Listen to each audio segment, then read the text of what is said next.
We're looking for Flora Jackson. We have reason to believe she's employed here as a nurse. I don't care what reason you have. You are not approaching any member of my medical staff without a judicial warrant and written hospital authorization. Sir, we're federal agents. We don't require your permission. Actually, you do. This is a hospital. We have patient privacy laws, employee protections, and protocols that exist for exactly this reason. You're not taking another step. The confrontation erupted at 6:52 a.m. on a gray Tuesday morning in the open ambulance bay outside the emergency entrance of Mercy General Hospital in Chicago, Illinois. What began as two masked ICE agents waiting in a hospital parking lot to intercept a nurse at the end of her night shift would escalate into a 19-minute standoff captured on hospital security cameras and a paramedic's phone, a stunning collision between federal enforcement and medical authority, witnessed by ambulance crews, incoming patients, and hospital staff who stopped and stared and did not look away. Dr. Michael Sandy, chief of medicine, his white coat open over a dress shirt, one hand raised flat and steady against the morning air like a man who has spent 30 years making life and death decisions and was not about to be intimidated out of making one more. Dr. Jimmy Rock, second-year resident, his hand locked around Flora Jackson's arm, his voice cutting through the tension with the particular urgency of someone young enough to still be furious about injustice and experienced enough to do something about it. And between them, Flora Jackson. Blue scrubs. Red stethoscope still around her neck from 12 hours in the ICU. Her eyes wide and her jaw set and her body held together by the hands of two colleagues who had not asked permission to protect her and did not intend to stop. A federal lawsuit. $10 million. If you're ready to see a broken system face real consequences, drop a comment telling me where you're watching from, and if this is your first time here, subscribe now. Because tomorrow's story involves the wrong people getting pushed too far and finding out exactly what that costs. Flora Jackson was 38 years old, an ICU nurse at Mercy General Hospital who had spent 12 years building a career that the institution she served had never fully acknowledged and could not afford to lose. She was born and raised on the south side of Chicago, the daughter of a Jamaican-American woman named Claudette who had cleaned hospital rooms on the night shift for 2 decades, mopping floors beneath fluorescent lights in the same building where her daughter would one day move between patients with the quiet authority of someone who had earned every inch of the ground she stood on. Flora had grown up understanding, in the specific way that black daughters of black mothers understand things, that excellence in a body like hers was not rewarded the same way it was measured. That the proof required was always double and the margin for error was always half. She had absorbed this not as a grievance but as a fact of physics, the way water finds its level, and she had built her professional life accordingly. She was precise where others were approximate. She was present where others clocked out. She memorized not just vitals but names, families, fears, the particular way a patient's breathing shifted when they were trying to hide how frightened they were. She was exceptional at her job. The kind of nurse physicians specifically requested for their most critical patients. The kind who caught the potassium drift at 3 a.m. that the monitor hadn't flagged yet, who stayed past the end of her shift to brief the incoming nurse in the exact level of detail that kept people alive, who learned the names of her patients' children from photographs on bedside tables and asked about them the next day because she understood that a person healing in a hospital bed needed to feel like a person, not a case number. She had been nominated for the hospital's Excellence in Care Award 3 consecutive years. She had never been promoted to charge nurse, despite seniority and a record that made the reasons for not promoting her impossible to state directly. She did not make noise about it. She had spent 12 years making herself indispensable instead, operating on the private conviction that if she was irreplaceable enough, no institution would be able to touch her. She was about to find out how that conviction held up in an open parking lot with no walls and no protocols between her and 2 federal agents who had decided, without verification and without a judge's signature, that she did not belong in the country she was born in. That Tuesday morning, Flora was finishing the final 30 minutes of a 12-hour night shift in the ICU, Bay 7, a post-surgical patient whose oxygen saturation had been drifting in increments small enough to miss if you weren't watching with the specific quality of attention that Flora had been trained, by years of overnight shifts, to sustain at 6 a.m. when the body wanted nothing more than to stop. She adjusted the flow, documented the change, briefed the incoming nurse with the precision of a handoff that left nothing to assumption. She changed out of her scrubs in the locker room. Exchanged 8 words with a colleague near the elevator. Pushed through the automatic doors of the emergency entrance into the morning air of the ambulance bay, her usual route to the parking structure, walked 5 days a week for 6 years, unremarkable in every way until the morning it wasn't. 2 figures in black tactical gear stood near the entrance. Their vests bore 4 letters in white block print. Their faces were masked. One of them looked directly at her as the automatic doors closed behind her and said her full name with the flat, practiced certainty of someone reading from a document they had memorized. Flora stopped. The morning air was cool. An ambulance idled 30 feet away. Somewhere behind her, through the glass, the hospital continued its work, monitors, footsteps, the low urgent register of a building that never fully slept.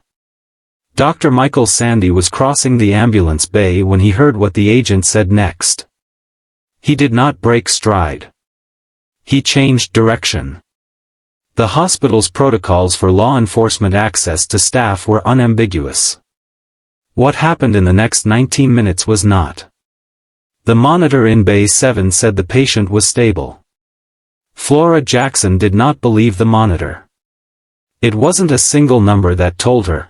No single reading had crossed a threshold, no alarm had triggered, no automated system had flagged anything requiring intervention.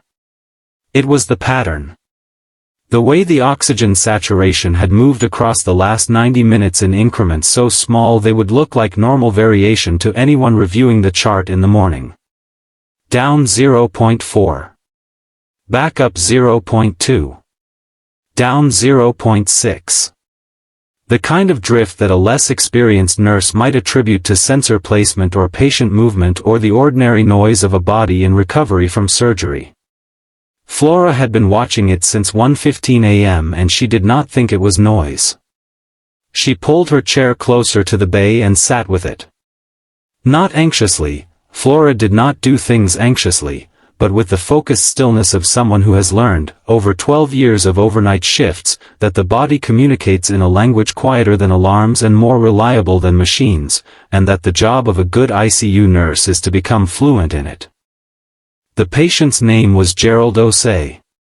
61 years old, 3 days post-bypass, a retired electrician from Evanston whose daughter had taped a photograph to the bedside table of the two of them at what looked like a graduation. Gerald in a suit that fit him the way suits fit men who don't wear them often, his daughter in a cap and gown, both of them grinning at whoever was holding the camera with the specific joy of a moment that had been worked toward for a long time. Flora had looked at that photograph on each of her last 3 shifts. She knew Gerald's daughter's name was Adiz. She had asked. At 3:08 a.m. the saturation dropped another 0.5 and Flora was already standing. She did not page the resident immediately, she listened first, stethoscope to Gerald's chest, her eyes closed in the particular way that experienced clinicians close their eyes when they need the rest of their senses to stop competing with the one they're using. What she heard was subtle. Subtle enough that she paged anyway, and when the resident arrived 7 minutes later with the particular expression of someone dragged from a brief sleep, Flora walked him through it with the patient precision of someone who understood that the difference between being heard and being dismissed often came down to the quality of the presentation. The resident ordered the imaging. The imaging confirmed a small pleural effusion, early, catchable, the kind of finding that resolved cleanly when caught at 3 a.m. and became a significantly more complicated problem when caught at rounds. Gerald Osei would spend one additional day in the ICU and then move to a step-down unit and then go home to Evanston, where Adiz would pick him up in a car that Flora would never see, taking him back to a life Flora would never know the details of, which was exactly how it was supposed to work. This was what Flora did. Not occasionally. Consistently. Every shift, for 12 years, in the specific and unremarkable way that excellence becomes invisible when it is performed without drama, when the crisis is averted before it becomes a crisis, when the catch happens quietly enough that no one needs to be told how close it came. She had been nominated for the hospital's Excellence in Care Award 3 consecutive years. The award came with a certificate and a small ceremony and a photograph in the internal newsletter that her mother had printed and put on her refrigerator each time, which Flora found both touching and painful in a way she never fully articulated. She had been passed over for charge nurse twice, once in her 8th year, when the position went to a colleague with less seniority and a narrower patient record, and once in her 11th, when the feedback she received was the kind of feedback that answered the question of why with language carefully chosen to foreclose any follow-up questions. She had sat with both decisions in the same way she sat with difficult findings at the bedside, quietly, thoroughly, without the luxury of denial. She did not file complaints. She did not convene difficult conversations with administration. She did not make noise, because she had learned, the way black women in institutions learn things, through the accumulation of small undeniable lessons delivered without announcement, that noise made by someone in her position tended to be heard as a different kind of noise than the kind she intended. She had watched it happen to others. She had made her calculations accordingly. What she did instead was work. She made herself the nurse that physicians requested by name for their most complicated patients. She made herself the person the incoming shift called when something didn't look right and they needed someone whose instincts they trusted more than the chart. She made herself indispensable in the way that people make themselves indispensable when they have concluded that indispensability is the only form of job security available to them, completely, methodically, at significant personal cost, and with the private conviction that if she was essential enough, the institution would protect her the way institutions protect things they cannot afford to lose. She had spent 12 years building that conviction into something that felt like certainty. At 3 a.m. in Bay 7, with Gerald Osei's saturation stabilizing on the monitor above his bed and Adiz's photograph catching the low light from the corridor, Flora made a note in the chart and moved to the next bay. There were 6 more hours in her shift. There was a patient in Bay 4 whose pain management she wanted to revisit. There was the ordinary, essential, unacknowledged work of keeping people alive through the long hours when the hospital was quiet and the families were home sleeping and no one was watching except the nurses who were always watching. She did not yet know that in 3 hours and 44 minutes she would push through the automatic doors of the emergency entrance into the morning air and discover, in the space of a single breath, exactly how much her 12 years of indispensability were worth when 2 masked agents said her name in a parking lot and expected her to come without question. She would find out that it was worth more than she had ever allowed herself to believe. But the lesson would cost her first. Chicago mornings arrive in October, gray and flat, the sky the color of unfinished concrete, the air carrying the specific chill of a city transitioning between seasons that has not yet decided how serious it intends to be about it. Flora noticed it the way she noticed everything at the end of a 12-hour night shift, accurately, without sentiment, with the particular clarity of a mind that had moved past tired into the strange, thin-aired alertness that lived on the other side of exhaustion. She had changed in the locker room at 6:44 a.m., traded her scrubs for jeans and a jacket, stethoscope coiled into her bag, badge clipped to her pocket, out of the habit of someone who had learned early that a visible credential in a hospital building was a form of language that prevented certain conversations before they started. She exchanged a few words with a colleague near the elevator, something about the patient in Bay 4, a reminder about a medication timing she wanted flagged for the incoming shift. Then she walked the route she had walked 5 days a week for 6 years, down the East Corridor, through the double doors marked emergency personnel only, and out into the open air of the ambulance bay.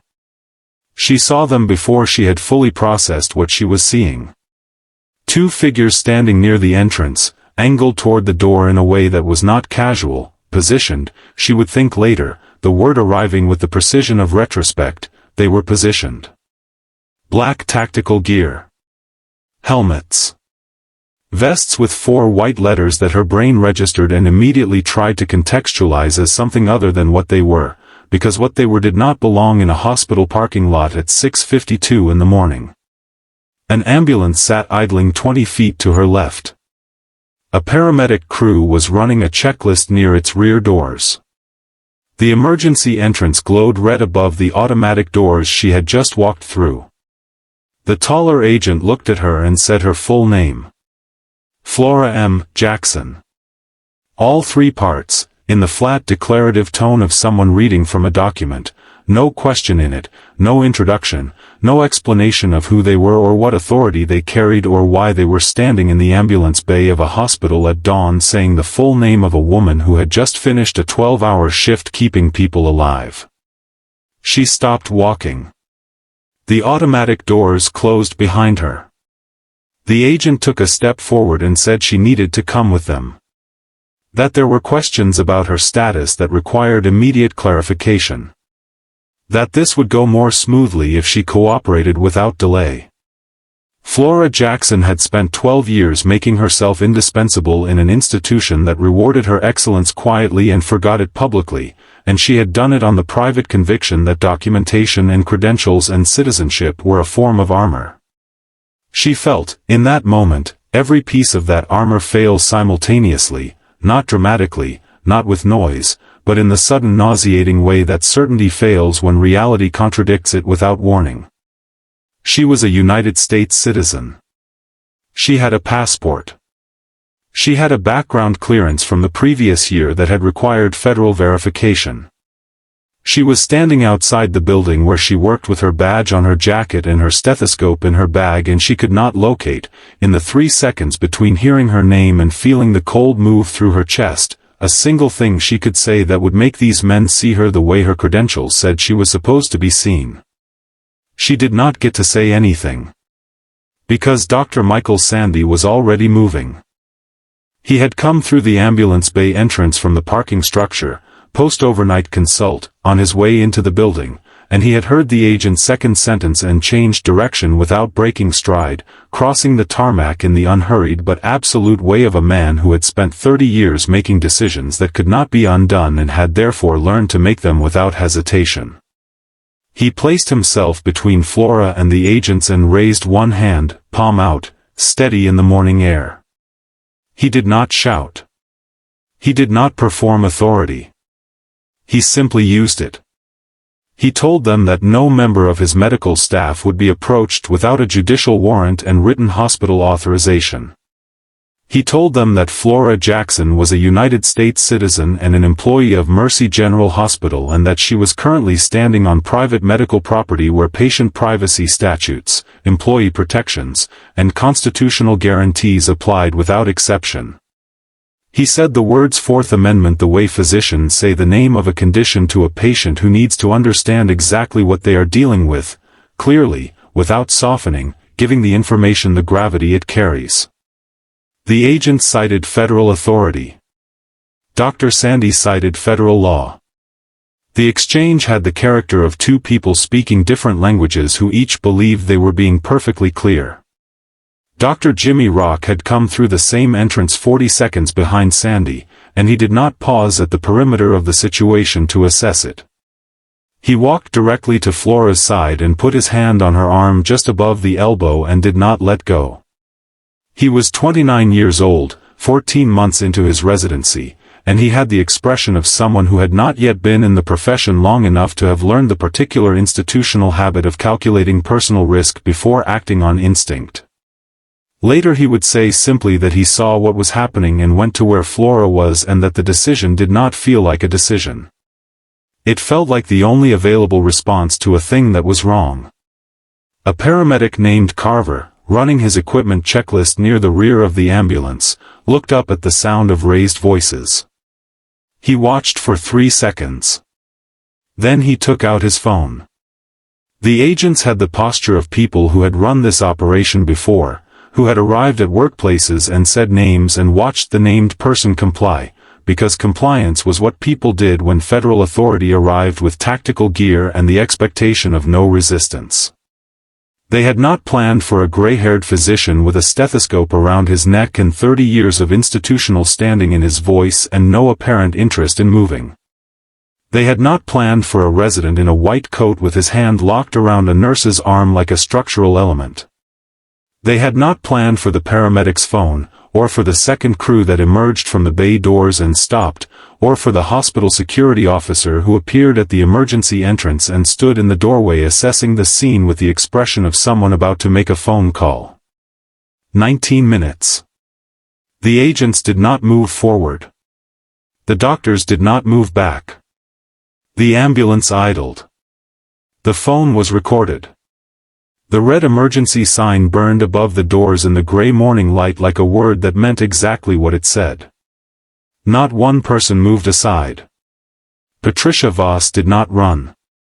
That was the first thing Flora noticed about her, the deliberate, unhurried quality of her stride across the ambulance bay, as though urgency were a resource she had learned, over a long career, to deploy only when it would actually help.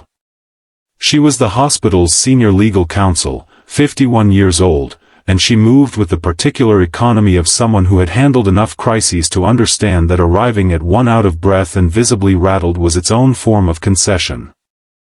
She had been called at 7:03 a.m. by the hospital administrator on duty. She had been in the parking structure by 7:09. She crossed the tarmac at 7:11 and positioned herself slightly ahead of Dr. Sandy, not displacing him, but assuming the point, and faced the two agents with the expression of someone who had already decided how this conversation ended and was simply moving through the necessary steps to get there. She did not introduce herself warmly. She gave her name and title and then she began. The document the agents carried was an administrative warrant. She acknowledged it without touching it. An administrative warrant, she explained, was an internal agency instrument. It reflected a determination made within the agency's own processes and carried the authority of that agency's internal procedures. What it did not carry, and had never carried under established constitutional interpretation, was the authority to detain a United States citizen on private property without consent. That authority required a judicial warrant. A document reviewed and signed by a federal judge. A document that demonstrated to an independent branch of government that probable cause existed and had been examined by someone outside the agency seeking to act on it. The agents did not have that document. She asked, once, whether they had it. They did not answer in a way that suggested they did. She then addressed the property question. Mercy General Hospital was privately owned medical property. The agents had entered the ambulance bay without hospital authorization and had remained for, she glanced at her watch, 18 minutes, during which time they had attempted to detain a hospital employee without judicial warrant on private grounds. That was trespass. The hospital's security system had been recording since the moment they stepped off the public sidewalk. The paramedic standing near the ambulance had been recording on his personal device for a duration she estimated at close to 15 minutes. She wanted to be transparent about the evidentiary situation they were currently in. She said the word transparent the way people say words when they mean the opposite of a threat while conveying the full weight of one. There was a pause. The kind of pause that has a decision inside it. One agent spoke briefly to the other in a register too low to carry. Then they left, the same flat, purposeful stride with which they had arrived, retraced across the tarmac and out of the ambulance bay, and the morning closed around their absence the way water closes around a removed object, quickly, as though they had never displaced anything at all. Patricia Voss watched them go. Then she turned to Flora and asked, in a voice that had shifted from legal instrument to something approximating human concern, whether she was all right. Flora said she was fine. She said it immediately, before the question had fully landed, the way she said it to colleagues who asked after difficult shifts and to family members who called on hard days and to herself, in the mirror, on the mornings when fine was a decision rather than a description. Patricia Voss looked at her for a moment and appeared to accept the answer with the diplomatic restraint of someone who recognized it for what it was and understood this was not the moment to say so. Dr. Sandy walked her inside. The automatic doors opened and the hospital received her back into its fluorescent interior, its familiar sounds and smells, the low controlled hum of a building organized entirely around the management of crisis. Flora took the elevator to the 4th floor. She sat in the break room at the corner table and held a cup of coffee she didn't drink and looked at the window without seeing the street below it. She was trying to locate, inside herself, the precise thing that had broken.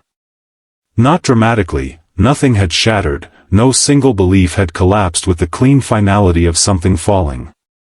It was more like the way a load-bearing wall develops a crack. The structure still stands, still functions, still looks from the outside like exactly what it always was. But something has shifted in the foundation, and the person living inside the building feels it in a way they cannot yet explain to anyone standing outside. She had done everything right. She had the documents, the credentials, the clearances, the record. She had built 12 years of indispensability in an institution that asked her to prove herself repeatedly, and she had proven herself repeatedly, and she had believed, at some level she had never examined too directly because examining it too directly felt dangerous, that the proof was cumulative, that it built toward something, toward a threshold beyond which a woman in her position became too established, too documented, too demonstrably American to be targeted in a parking lot by agents who had not checked whether she was who they thought she was. She had been wrong. The proof had not been cumulative. It had simply been proof, filed away in systems that other systems did not consult before sending men with warrants to say her name. She sat with that until her hands stopped shaking. It took until the middle of the afternoon. Denise Okafor received the referral on a Thursday evening from a colleague who had watched the paramedics' footage twice and sent it with a single line of text, "This one's yours." Denise watched it once, made notes in the margins of a legal pad, and called Flora the following morning.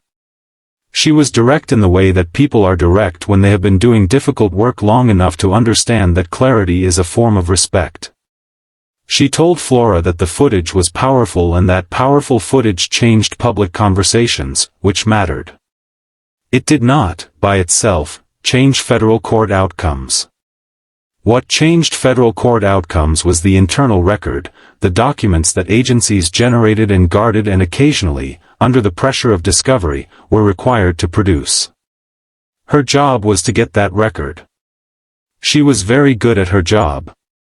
Discovery took 6 weeks to initiate and another 6 to begin yielding material. The government's production arrived in installments that Denise read with the patience of someone accustomed to documents arranged to obscure rather than illuminate, trained by long experience to look not at what was present but at the outline left by what was missing. She found the flag in a federal database cross-reference report generated 8 days before the operation. The system had matched the name Flora M. Jackson against 2 records, the first belonging to Flora herself, U.S. citizen by birth, documented employment history, background clearance on file from less than a year prior, and the second belonging to a Jamaican national of the same name and approximate age carrying an unexecuted deportation order. The biometric data associated with the 2 records showed a discrepancy significant enough that a junior analyst assigned to case review had flagged it in writing, for days before the operation, recommending that secondary verification be completed before any enforcement action was authorized. The flag was dated. It was logged. There was a receipt confirmation showing it had been delivered to the supervising agent's case file. Then Denise found the email. It had been sent the following morning by the supervising agent. 7 words, to a colleague, regarding the case. She read it once in the way you read something when you already know what it says before you finish it, the meaning arriving ahead of the words. Admin warrant covers it. Proceed. She printed it. She set it on her desk. She looked at it for a long moment in the quiet of her office, the analyst's report on one side of her desk, the email on the other, for days and 7 words between a warning that had been issued and an operation that had happened anyway. Then she picked up the phone and called Flora, and told her that they had everything they needed, and that it was time to go to work.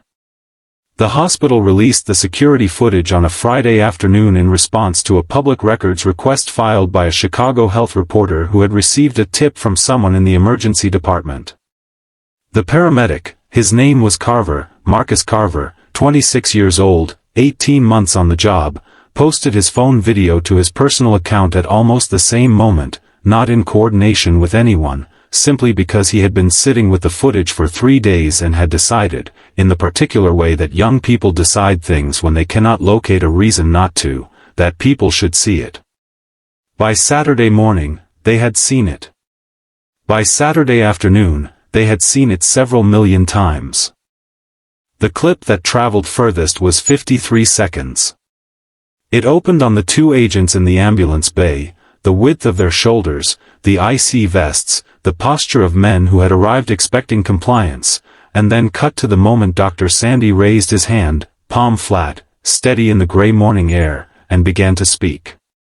And then it held, in the final seconds, on a single frame that the algorithm of every platform apparently determined was the image most likely to make a person stop scrolling and stay, Flora Jackson in blue scrubs, red stethoscope against her chest, Dr. Sandy's white coat on her left and Dr. Rock's white coat on her right, both of them angled slightly forward in the unconscious posture of people placing themselves between something and the thing that wants to reach it. Her face in that frame was not performing anything. It was the face of a woman at the exact intersection of fear and dignity, holding both simultaneously in the way that people hold things when letting go of either would cost them something they cannot afford to lose. It was the face of someone who had spent 12 years being told, in the indirect and undeniable language of institutions, that the system would not fully protect her, and who was discovering, in the worst possible circumstances and the best possible company, that she had been only partially right. That image went everywhere. Nurses shared it first.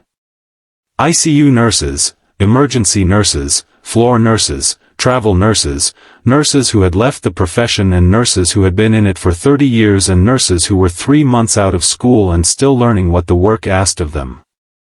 They shared it with captions that ranged from furious to exhausted to the kind of spare and declarative that people write when the emotion behind the words is too large for elaboration. By Sunday the hashtag existed.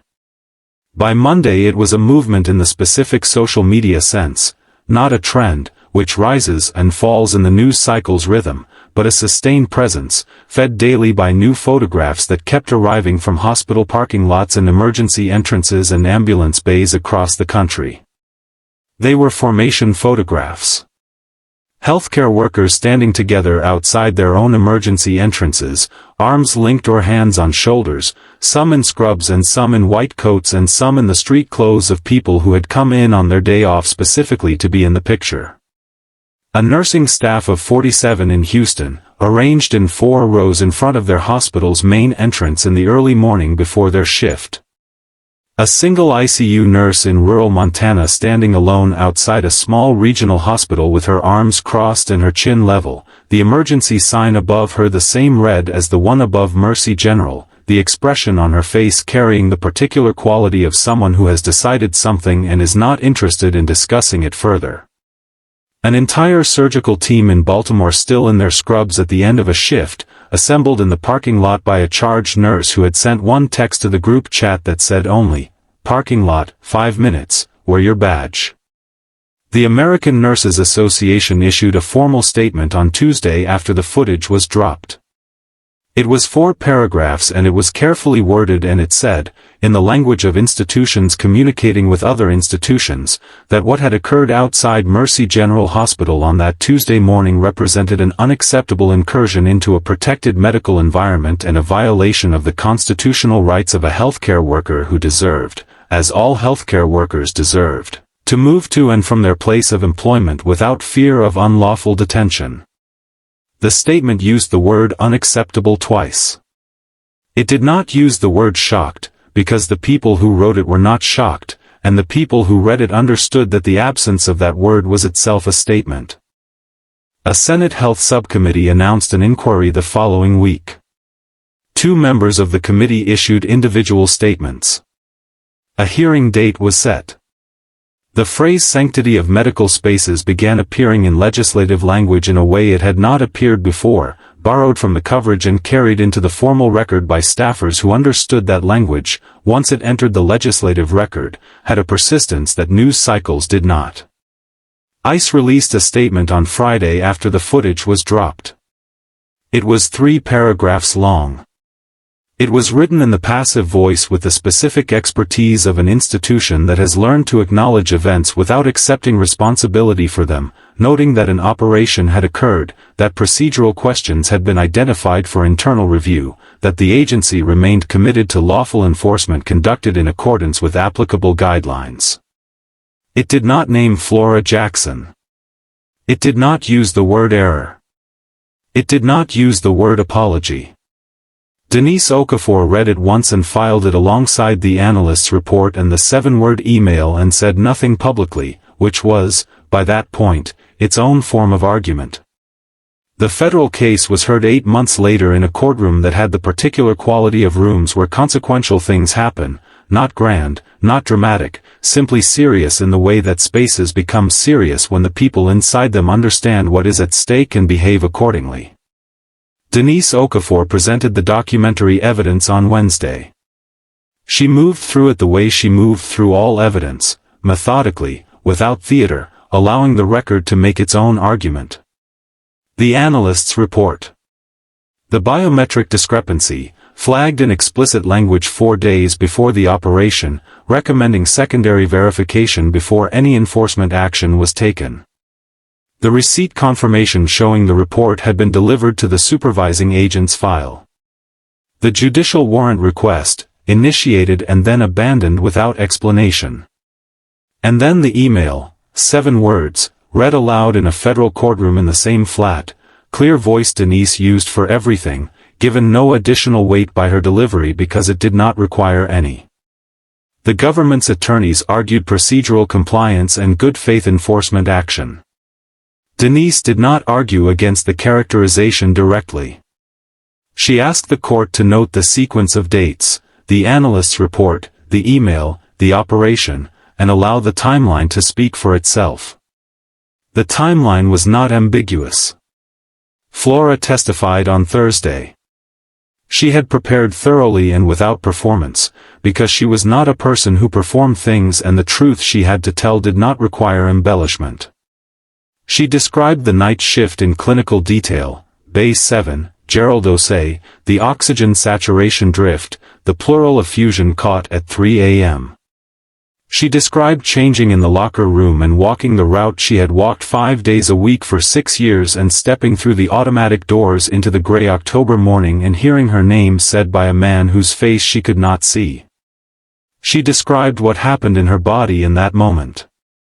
Not dramatically, Flora Jackson did not do things dramatically, but with the precise, unflinching accuracy of a clinician describing a symptom. The cold that moved through her chest.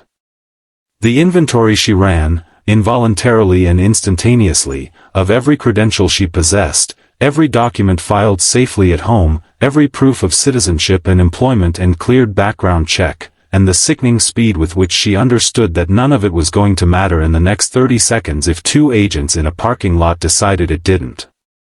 She described what it meant to have spent 12 years making herself indispensable, building the belief, carefully, brick by brick, that documentation and excellence were a form of protection, and to feel that belief fail in a single moment, not slowly, not with warning, but all at once, in a parking lot, at 7 in the morning, after a 12-hour shift keeping people alive. And then she described looking to her left and seeing Dr. Sandy already moving. Looking to her right and finding Dr. Rock already there. Feeling a hand on her arm that did not let go. She paused at that point.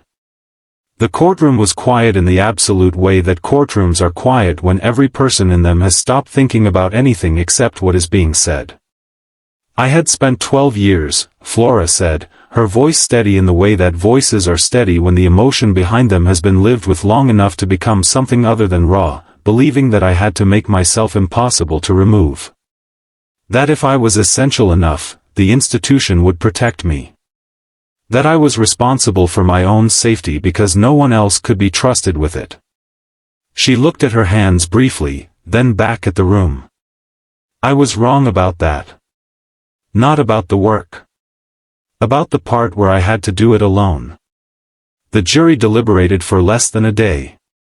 When they returned, the foreperson's face carried the expression of someone who had been given a great deal of material and arrived at a conclusion that the material had been made straightforward.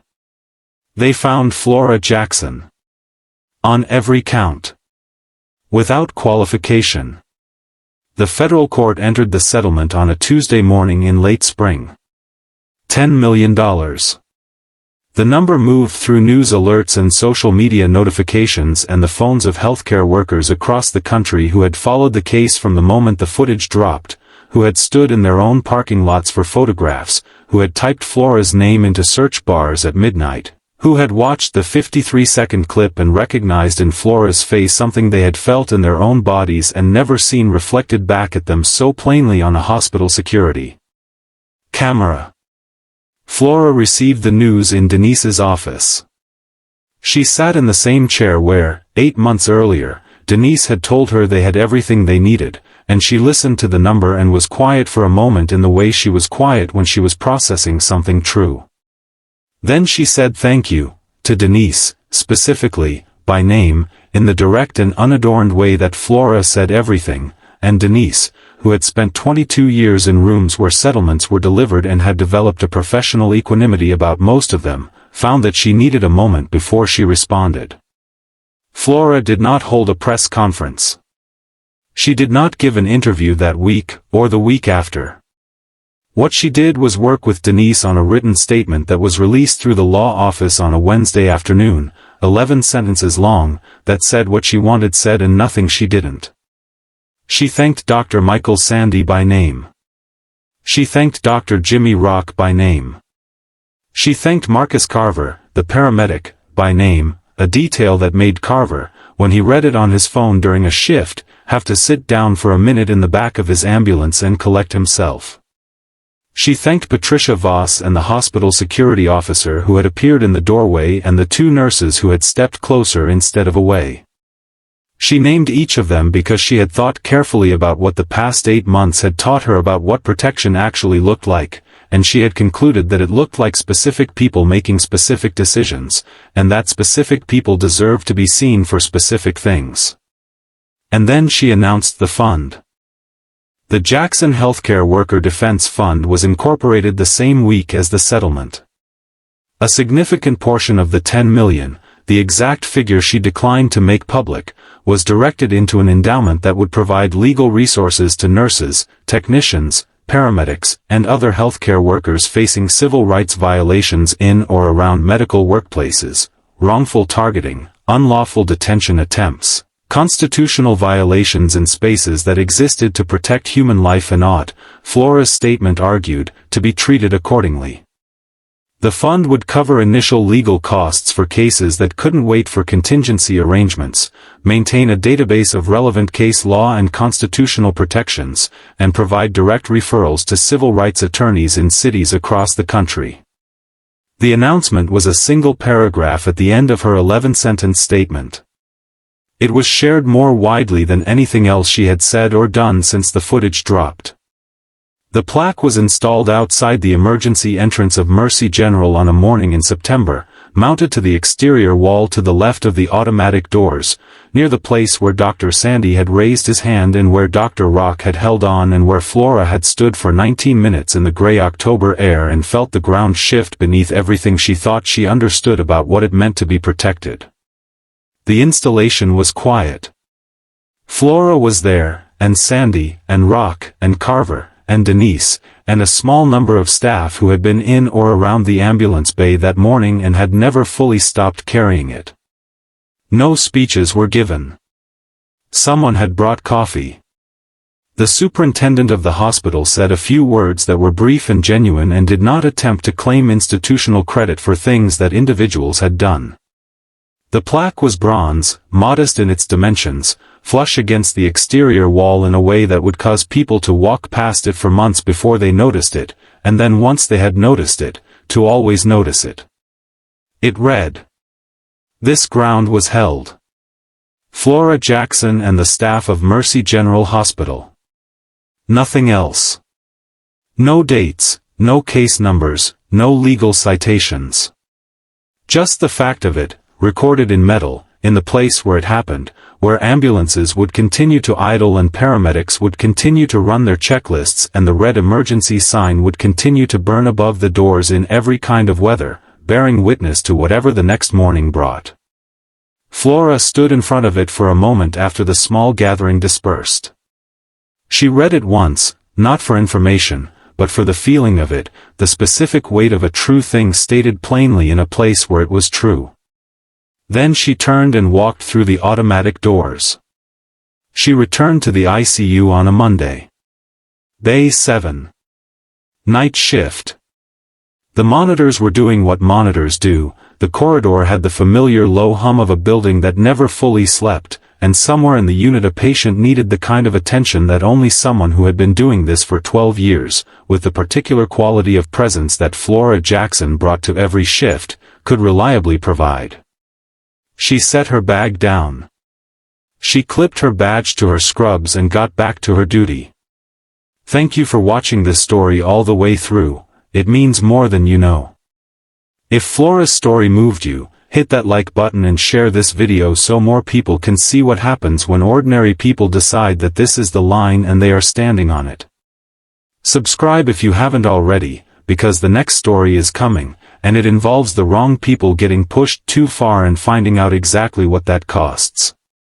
Drop a comment below and tell me where you're watching from. I read every single one. See you in the next one.